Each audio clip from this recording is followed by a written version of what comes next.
Biografía de Albert Einstein. Biografía 10x60. El tercero prueba que los cuerpos del orden de magnitud de 1,000 milímetros, suspendidos en líquidos, deben realizar ya un movimiento aleatorio observable, que está producido por el movimiento térmico. Este movimiento de los cuerpos en suspensión ha sido observado ya de hecho por los fisiólogos, que lo denominan movimiento molecular browniano. El cuarto artículo, que en este momento es solo un tosco borrador, es una electrodinámica de los cuerpos en movimiento que emplea una modificación de la teoría del espacio y el tiempo. 231 cuantos de luz, marzo de 1905. Como señalaba Einsteinavich, era el primero de aquellos 4 artículos de 1905, y no el famoso último, en el que exponía una teoría de la relatividad, el que merecía el calificativo de revolucionario. De hecho, puede que contenga el avance más revolucionario de toda la historia de la física.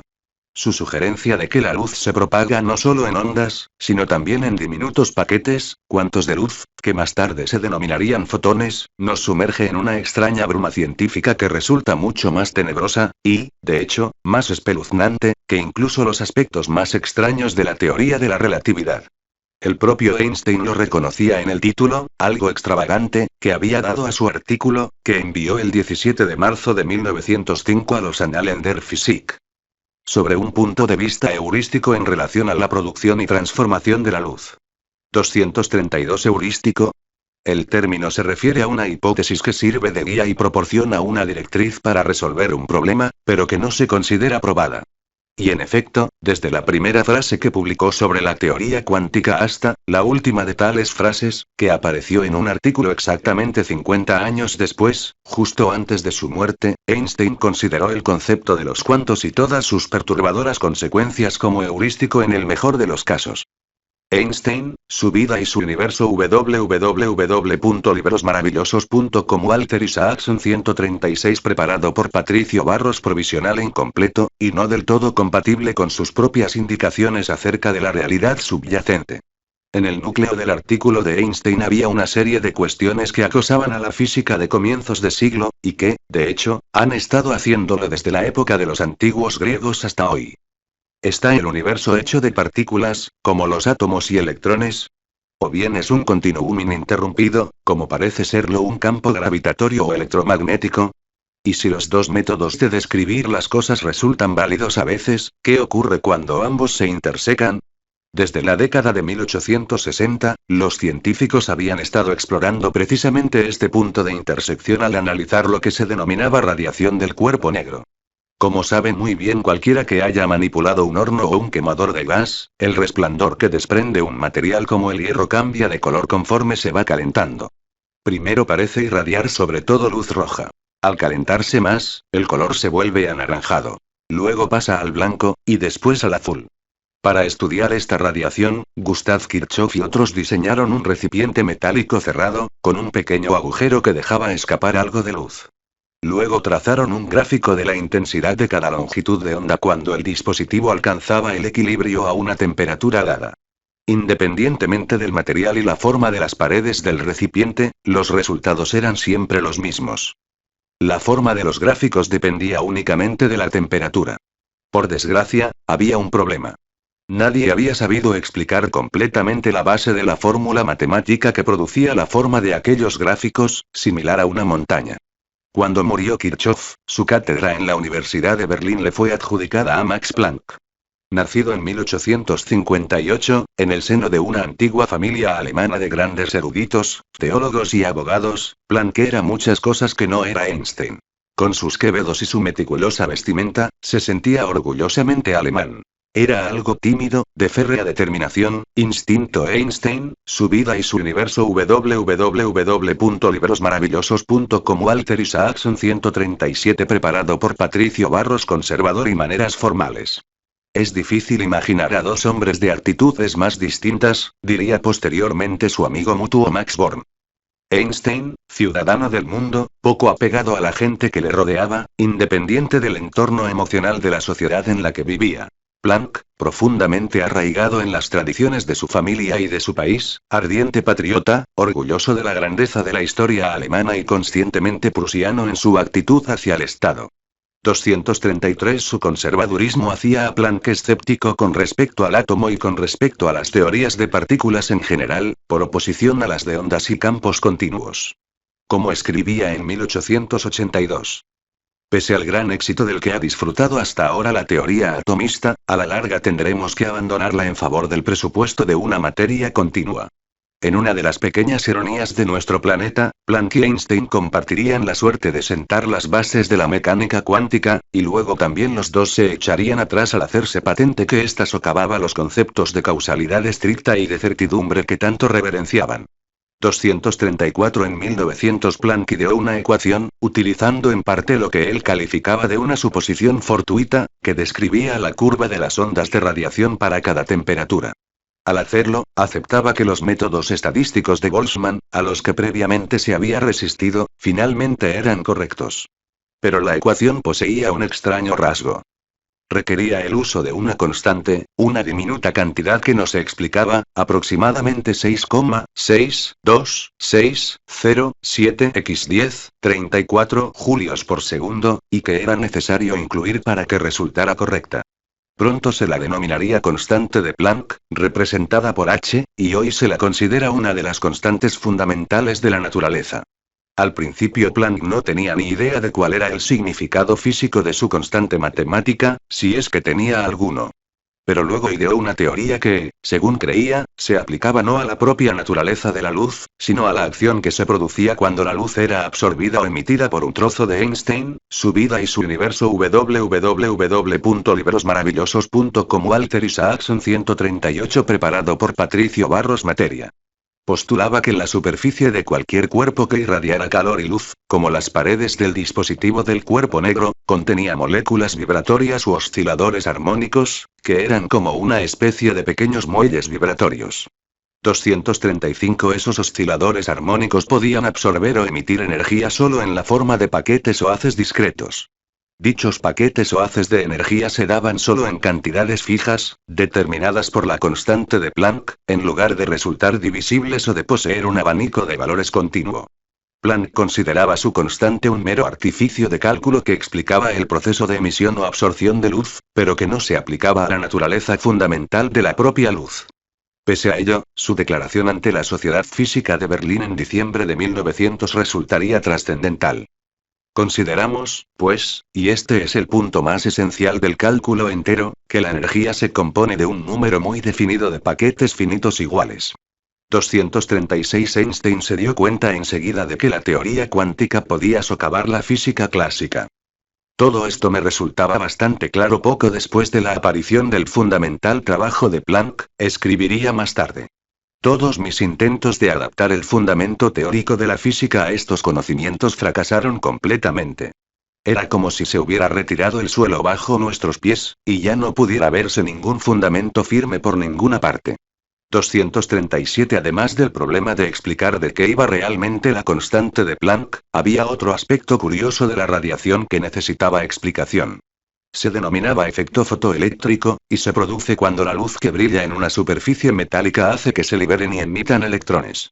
En la carta que escribió a Marie en mayo de 1901, justo después de enterarse de su embarazo, Einstein se mostraba entusiasmado por una hermosa pieza de Philippe Lenard que exploraba esta cuestión. Einstein, su vida y su universo. www.librosmaravillosos.com Walter Isaacson 139 Preparado por Patricio Barros. Los experimentos de Lenard revelaban algo inesperado. Cuando aumentaba la frecuencia de la luz, pasando del infrarrojo y la luz roja a la violeta y la ultravioleta, los electrones emitidos salían con mucha más energía. Luego había incrementado la intensidad de la luz utilizando la luz procedente de una lámpara de arco de carbón, cuyo brillo podía multiplicarse por un factor de 1000. La luz más brillante e intensa tenía mucha más energía, de modo que parecía lógico que los electrones emitidos también tuvieran más energía y salieran a mayor velocidad. Pero tal cosa no ocurría. Una luz más intensa producía un mayor número de electrones, pero la energía de cada uno de ellos seguía siendo la misma. Esto era algo que la teoría ondulatoria de la luz no explicaba. Einstein había estado analizando el trabajo de Planck y Lenard durante 4 años. En su último artículo de 1904, sobre la teoría general molecular del calor, examinaba cómo fluctúa la energía media de un sistema de moléculas. Luego lo había aplicado a un volumen lleno de radiación, y había encontrado que los resultados experimentales eran comparables. Su conclusión era: creo que esta coincidencia no puede atribuirse al azar. 238 Como escribía a su amigo Conrad Abitsch justo después de terminar ese artículo en 1904. Ahora he encontrado de la manera más simple la relación entre el tamaño de los cuantos elementales de materia y las longitudes de onda de la radiación. Así pues, parecía que estaba preparado para establecer la teoría de que el campo de radiación estaba formado por cuantos. 239 En su artículo de 1905 sobre los cuantos de luz, publicado al año siguiente, Einstein hizo precisamente eso. Cogió la rareza matemática que Planck había descubierto, la interpretó literalmente, la relacionó con los resultados fotoeléctricos de Lenard, y analizó la luz como si realmente estuviera formada por partículas puntuales, a las que denominó cuantos de luz en lugar de ser una ondulación continua. Einstein, su vida y su universo. www.librosmaravillosos.com Walter Isaacson 140 Preparado por Patricio Barros. Einstein empezaba su artículo describiendo la gran distinción entre las teorías basadas en partículas, como la teoría cinética de los gases, y las que implicaban funciones continuas, como los campos electromagnéticos o la teoría ondulatoria de la luz. Existe una profunda diferencia formal entre las teorías que los físicos han formulado sobre los gases y otros cuerpos ponderables, y la teoría de Maxwell de los procesos electromagnéticos en el llamado espacio vacío, señalaba. Mientras consideramos que el estado de un cuerpo viene completamente determinado por las posiciones y velocidades de un número muy elevado, aunque finito, de átomos y electrones, hacemos uso de funciones espaciales continuas para describir el estado electromagnético de un volumen dado. 240 Antes de pasar a defender la teoría corpuscular de la luz, subrayaba que ésta no hacía necesario descartar la teoría ondulatoria, que también seguiría resultando útil. La teoría ondulatoria de la luz, que opera con funciones espaciales continuas, ha funcionado bien en la representación de fenómenos puramente ópticos, y probablemente jamás será reemplazada por otra teoría. Su forma de concertar tanto una teoría ondulatoria como una teoría corpuscular consistía en sugerir, de una forma heurística, que nuestra observación de las ondas implica el uso de medias estadísticas de las posiciones de lo que podrían ser incontables partículas. Hay que tener en cuenta, decía, que las observaciones ópticas se refieren a medias temporales antes que a valores instantáneos. Luego venía la que podría ser la frase más revolucionaria que jamás escribiera Einstein, en la que sugiere que la luz está formada por partículas o paquetes de energía discretos. Según el presupuesto que aquí se considera, cuando un rayo de luz se propaga desde un punto, la energía no se distribuye de manera continua a lo largo de un espacio creciente, sino que consiste en un número finito de cuantos de energía que se localizan en Einstein, su vida y su universo. www.librosmaravillosos.com Walter Isaacson 141 Preparado por Patricio Barros Puntos del espacio y que únicamente pueden producirse y absorberse como unidades completas. Einstein exploraba esta hipótesis determinando si un volumen de radiación del cuerpo negro, que él presuponía que estaba formado por cuantos discretos, podía de hecho comportarse como un volumen de gas, que se había integrado por partículas discretas. Primero observaba las fórmulas que mostraban cómo la entropía de un gas cambia cuando lo hace su volumen. Luego lo comparaba con el modo en que cambia la entropía de la radiación del cuerpo negro al hacerlo su volumen. Y observaba que la entropía de la radiación varía con el volumen según la misma ley que la entropía de un gas ideal. Einstein hacía un cálculo empleando las fórmulas estadísticas de Boltzmann para la entropía. La mecánica estadística que describía un gas diluido de partículas era matemáticamente la misma que la de la radiación del cuerpo negro. Ello llevaba a Einstein a declarar que la radiación se comporta termodinámicamente como si consistiera en cuantos de energía mutuamente independientes. Asimismo, proporcionaba el modo de calcular la energía de una partícula de luz a una frecuencia concreta, que resultaba estar en consonancia con lo que había descubierto Planck. 241 Einstein pasaba luego a mostrar cómo la existencia de esos cuantos de luz podía explicar lo que él denominaba cortésmente el trabajo pionero de Lenard sobre el efecto fotoeléctrico. Si la luz se propagaba en cuantos discretos, entonces la energía de cada uno de ellos venía determinada simplemente por la frecuencia de la luz multiplicada por la constante de Planck. Si suponemos, sugería Einstein, que un cuanto de luz transfiere su energía íntegra a un solo electrón, de ello se sigue que la luz de una frecuencia más alta haría que los electrones se emitieran con más energía. Por otra parte, aumentar la intensidad de la luz, pero no la frecuencia, se traduciría simplemente en que se emitirían más electrones, pero la energía de cada uno de ellos sería la misma. Einstein, su vida y su universo www.librosmaravillosos.com Walter Isaacson 142 preparado por Patricio Barros y eso era precisamente lo que había observado Leonard. Con un rasgo de humildad o de cautela, junto con el deseo de mostrar que sus conclusiones se habían deducido teóricamente en lugar de deducirse íntegramente a partir de datos experimentales, Einstein declaraba, con respecto a la premisa de su artículo de que la luz estaba formada por diminutos cuantos. Por lo que se me alcanza, nuestro concepto no se halla en conflicto con las propiedades del efecto fotoeléctrico observado por el señor Leonard. Aventando las brasas de Planck, Einstein las había convertido en una llama que llegaría a consumir la física clásica. Pero ¿qué fue exactamente lo que produjo Einstein, que convertiría su artículo de 1905 en un salto discontinuo, uno se siente tentado de decir cuántico, más allá del mundo de Planck?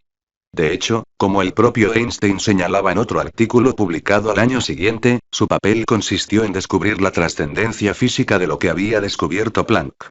242 Para este, revolucionario a su pesar, el cuanto era un artificio matemático que explicaba cómo la energía era emitida y absorbida cuando interactuaba con la materia. Pero él no veía que se relacionara con una realidad física que fuera inherente a la naturaleza de la luz y del propio campo electromagnético. Se puede interpretar que el artículo de 1900 de Planck implica únicamente que la hipótesis del cuanto se emplea como una conveniencia matemática introducida a fin de calcular una distribución estadística, no como un nuevo presupuesto físico, escriben los historiadores de la ciencia Gerald Dalton y Stephen Brush. 243 Einstein, por su parte, consideraba que el cuanto de luz era una realidad física. Una desconcertante, incómoda, misteriosa y a veces exasperante rareza del cosmos. Para él, esos cuantos de energía, que en 1926 pasarían a llamarse fotones 244 existían incluso cuando la luz se propagaba en el vacío. Nos gustaría mostrar que la determinación de los cuantos elementales del señor Planck es en cierta medida independiente de su teoría de la radiación del cuerpo negro, escribía. En otras palabras, Einstein afirmaba que la naturaleza corpuscular de la luz era una propiedad de la Einstein, su vida y su universo www.librosmaravillosos.com Walter Isaacson 143 preparado por Patricio Barros propia luz, y no una mera descripción del modo en que ésta interactúa con la materia.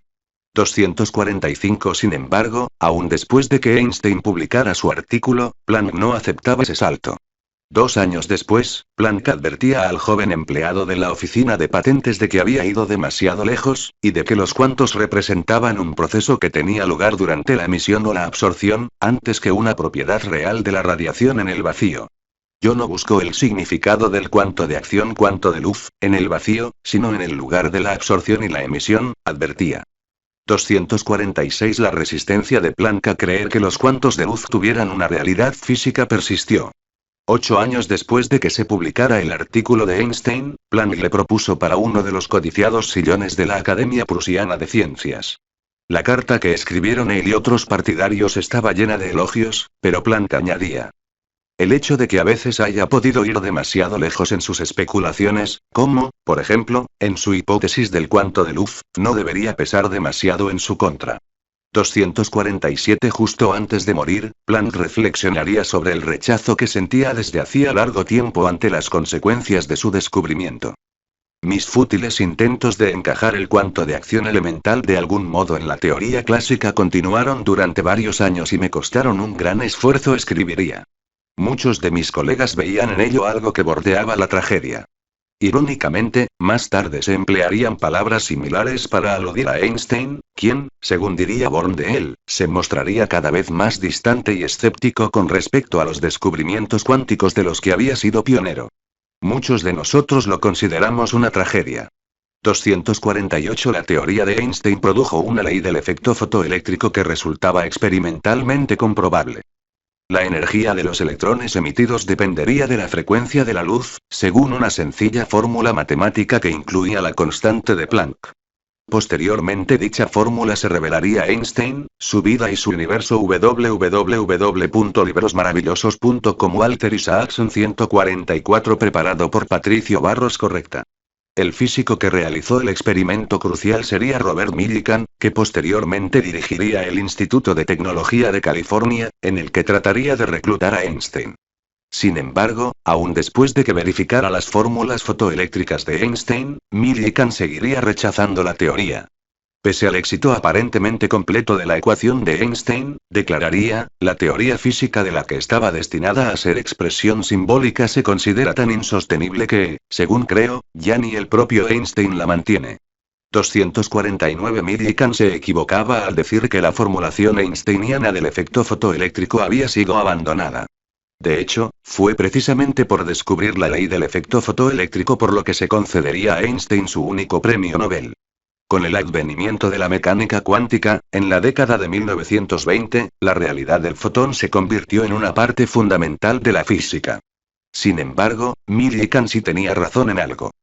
Einstein encontraría cada vez más profundamente perturbadoras las desconcertantes implicaciones del cuanto, y de la dualidad onda-partícula de la luz. En una carta que escribiría hacia el final de su vida a su querido amigo Michele Besso, después de que la mecánica cuántica hubiera sido aceptada ya por casi todos los físicos vivientes, Einstein se lamentaría. Estos 50 años de reflexión no me han llevado en absoluto más cerca de la respuesta a la pregunta. ¿Qué son los cuantos de luz? 250 La tesis doctoral sobre el tamaño de las moléculas, de abril de 1905 Einstein había escrito un artículo que revolucionaría la ciencia, pero todavía no había podido obtener un doctorado. De modo que trató una vez más de que le aceptaran una tesis. Era consciente de que necesitaba un tema seguro, y no uno radical como los cuantos o la relatividad, de modo que eligió el segundo artículo en el que estaba trabajando, titulado Una nueva determinación de las dimensiones Einstein, su vida y su universo www.librosmaravillosos.com Walter Isaacson 145 preparado por Patricio Barros Moleculares, que terminó el 30 de abril y envió a la Universidad de Zúrich en julio. 251 Quizá por cautela o por deferencia al enfoque conservador de su asesor, Alfred Kleiner, en general evitaba aquí la innovadora física estadística que aparecía en sus anteriores artículos, así como en su trabajo sobre el movimiento browniano, completado unos días más tarde, para basarse, en cambio, principalmente en la hidrodinámica clásica. 252 Pese a ello, supo explorar cómo el comportamiento de innumerables partículas diminutas, átomos, moléculas, se refleja en fenómenos observables, inversamente, cómo los fenómenos observables pueden hablamos de la naturaleza de esas diminutas partículas que no vemos. Casi un siglo antes, un científico italiano llamado Amedeo Avogadro, 1856, había desarrollado la hipótesis, que resultaría correcta, de que cualesquiera volúmenes iguales de cualquier gas, medidos a la misma presión y la misma temperatura, tendrían el mismo número de moléculas. Ello llevaba a una difícil empresa, descubrir exactamente cuántas eran.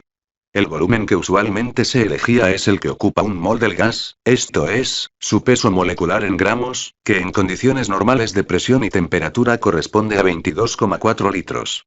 El número de moléculas presente bajo tales condiciones pasaría a conocerse más tarde como el número de Avogadro. Determinarlo de manera precisa era, y sigue siendo, bastante difícil. Las estimaciones actuales lo sitúan aproximadamente en 6,02214x1023, se trata de una cifra enorme. Si se esparciera esa misma cantidad de palomitas de maíz sin abrir por todo el territorio estadounidense, formaría una capa de más de 14 kilómetros de espesor. 253 La mayoría de las anteriores mediciones de moléculas se habían realizado estudiando gases. Pero como Einstein señalaba en la primera frase de su artículo, los fenómenos físicos observados en líquidos hasta ahora no han servido para determinar los tamaños moleculares. En su tesis, después de que se hicieran, más tarde, algunas correcciones matemáticas y de datos, Einstein, su vida y su universo www.librosmaravillosos.com Walter Isaacson 146 preparado por Patricio Barros Einstein era el primero que obtenía un resultado respetable empleando líquidos. Su método implicaba hacer uso de datos sobre la viscosidad, que es la resistencia que ofrece un líquido a un objeto que trate de moverse a través de él. El alquitrán y la melaza, por ejemplo, son extremadamente viscosos. Si disolvemos azúcar en agua, la viscosidad de la solución se incrementa conforme va adquiriendo una consistencia más espesa. Einstein imaginó las moléculas de azúcar difundiéndose gradualmente a través de las moléculas de agua, de menor tamaño.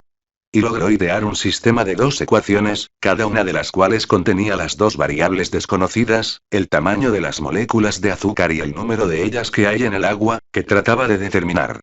Pudo, así, despejar las variables desconocidas, y al hacerlo obtuvo como resultado para el número de Avogadro la cifra de 2,1×1023. Por desgracia, no era precisamente un resultado muy aproximado.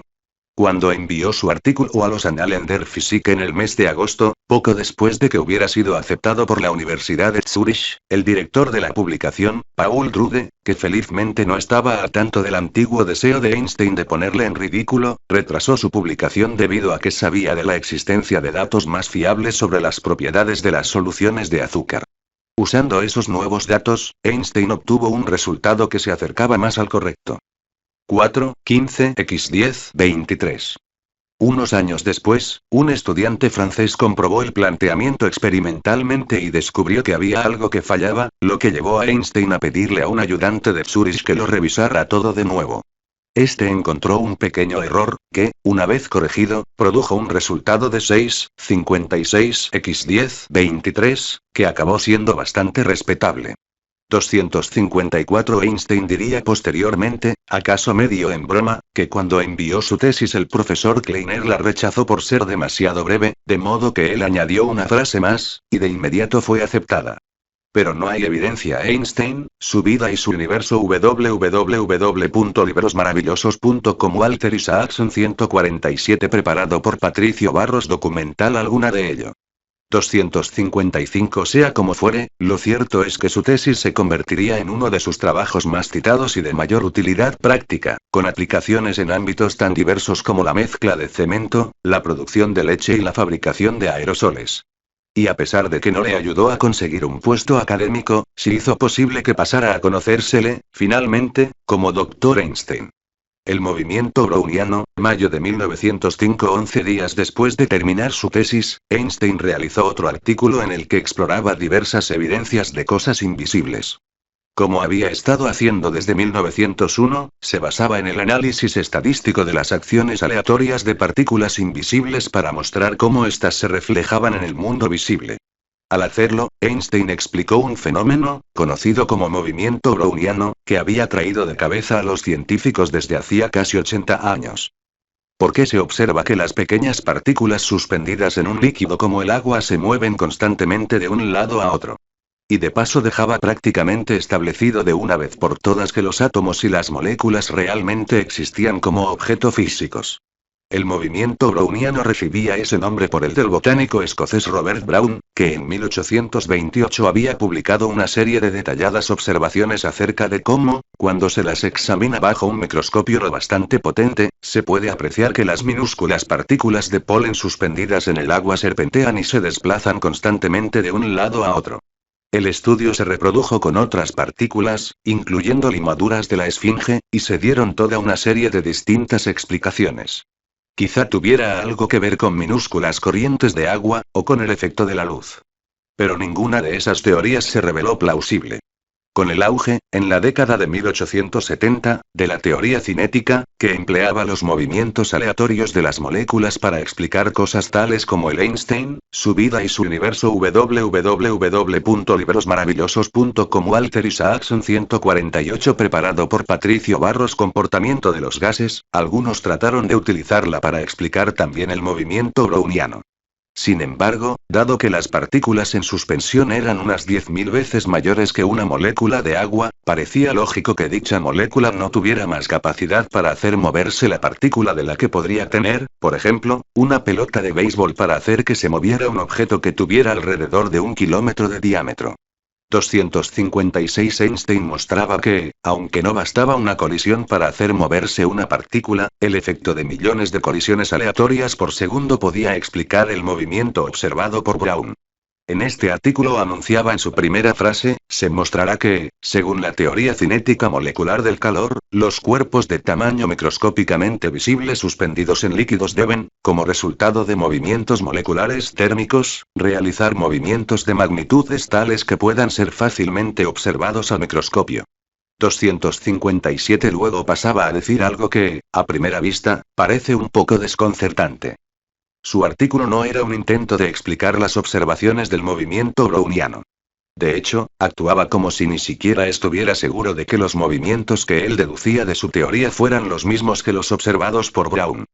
Es posible que los movimientos de los que aquí se tratará sean idénticos al denominado movimiento molecular browniano. Sin embargo, los datos de los que dispongo sobre este último son tan imprecisos que no podría formarme un juicio sobre la cuestión. Más adelante Einstein distanciaría aún más su trabajo de la posibilidad de pretender dar una explicación al movimiento browniano. Biografía generada por Biografías en español.